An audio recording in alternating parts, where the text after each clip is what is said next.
Hey guys, welcome back to Wiksen Farms. Today we got the 8310 RT in the shop, into the good shop. We're gonna get the oil change in that and get the antifreeze drained, and we have a block heater for that. We're gonna get it in. I'm not sure how low we have to drain the antifreeze level to get that in without making a mess, but we'll see on that. So yeah, we'll get the oil change on this, and we gotta switch some grain cart electronics over to that, and then we'll get this hooked up to the grain cart, and that rig will be pretty much ready to go for harvest. We got beans starting to turn yellow, so I'm guessing we got maybe 3 weeks or so, and we might be able to start picking away at some harvest. And yeah, so we'll get this drained, and we got my dad is out, we got the combine out, the new combine, and he has got that, he's going through inspecting all that, seeing on the tensions, seeing if all the belts and chains are tight, and a few odds and ends. It's been serviced by John Deere, so there shouldn't be many issues with that. So yeah, we'll get the start on the oil change in this, get this tractor all serviced, ready to go.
This tractor had about 200 hours on the oil change, last oil change, so the planter put about 200 hours on it, a little bit of anhydrous work this year. It could go a little farther if we wanted to with the plus 52 John Deere oil, but I don't want to get in the middle of grain cart and need to change oil, so I'll just change it now. We'll have a fresh oil change ready to go. Got the O-ring on, got the O-ring oiled already. Drop the new filter in.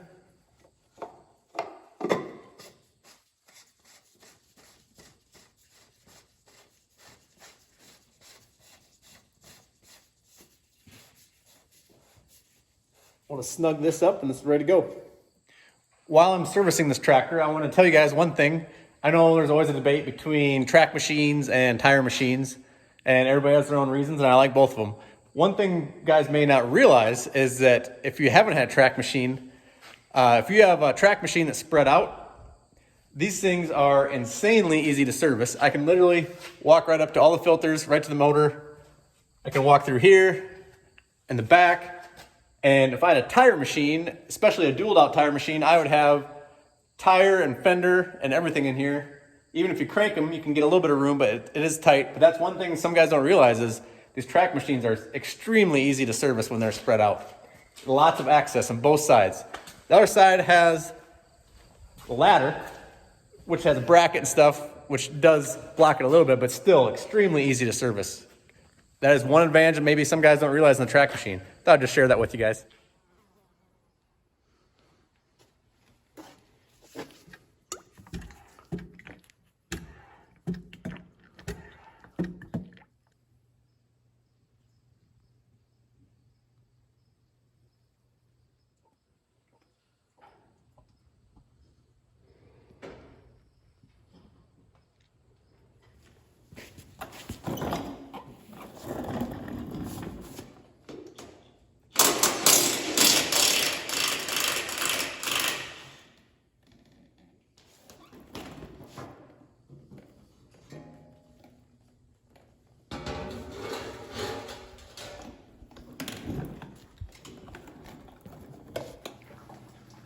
So what we're doing now is we are draining the antifreeze down on this radiator. Right there, we just took that panel off to get at it, and there's a spigot down there. What we gotta do is take this plug out right here, and then we'll put a block heater in there. And we'll be able to plug this in the winter and warm this up in the mornings before we start it, because we get some pretty cold mornings towards the end of harvest. So we'll get this drained down a ways and we'll pull that plug out. Okay, we got this plug was in the water jack of the block. We got that out. And now that's gonna be replaced with this water heater plug. We'll get this in and we should have an engine block heater. We got this O-ring is oiled, and I oiled this seat just to make sure that O-ring doesn't tear when it's putting in there. And then this part here will slide up in the jacket, and then this is able to spin on itself. We'll get that tightened up and in there. There, we got the heater block installed. The element's shooting straight up, so it's not hitting the block on either side, because this has a flat spot for a wrench. You can hold it while you tighten this nut. And this big one is an O-ring nut, so that just snugs into the block and the O-ring seals up, so you don't have to get that very tight. And then you put the wiring harness on, and you put this retaining clip, the screws on there. And we should be good to go for the cold. We'll get this thing back full of antifreeze and back going.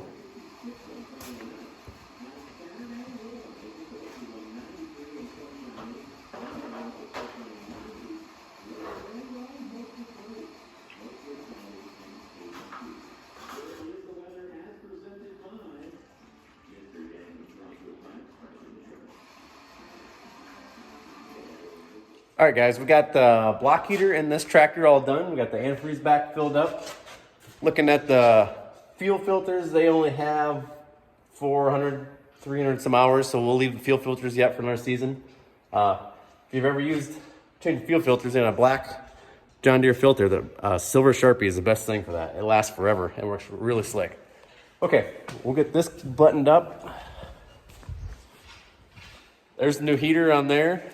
Ready to plug in this winter when it gets cold. Got that shut up. My dad's out here. He's got the corn head on the combine, and he is going over the gathering chains and the rollers and checking the corn head grease. There should be grease certs on all those, and they got dipsticks, and make sure all the gathering chains are tight and all that, and that corn head should be ready to go. So yeah. Hey, now we're in the cab of the grain cart tractor. We got this monitor was for the planter, that can go.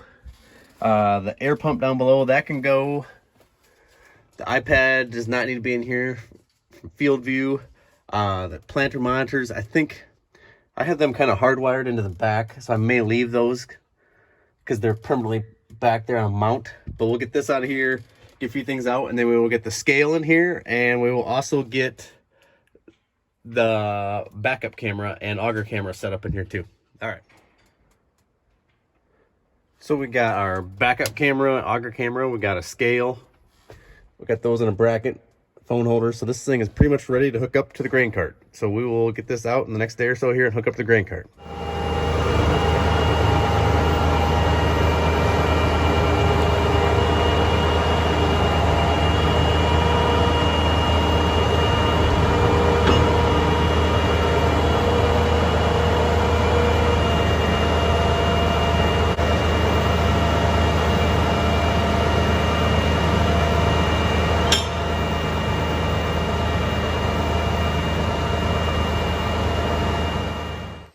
Well, guys, we got the grain cart hooked up. Got that tractor ready. All we got to do is connect a few cameras on that and the scale. The wiring's all in the grain cart. We'll probably do a few greasing on the grain cart when we get that out and get that washed up, but we'll do that maybe this weekend.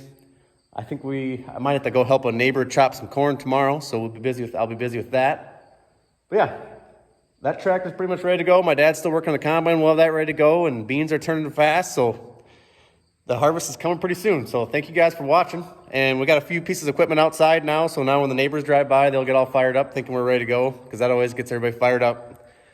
You don't think the crop is even close to ready to go, and you drive by and the neighbor's got pieces of machinery out ready to go. Everybody gets all fired up. But yeah, so we'll talk to you guys later. Thanks for watching. Hey guys, I thought we were done working for the day, but not quite, I guess. My wife and I, Sadie, We own part of a company, of a rental company that does small machinery rentals. And we have an excavator behind us. And Sailor, our 5-month-old baby, is riding with us. So we just got to deliver this to a customer quick this evening because he's going to rent this for the next couple days. So the day wasn't quite over at the farm, so we're going to get this done today. But thanks guys for watching, and subscribe if you want to, and give us a thumbs up. Thanks guys.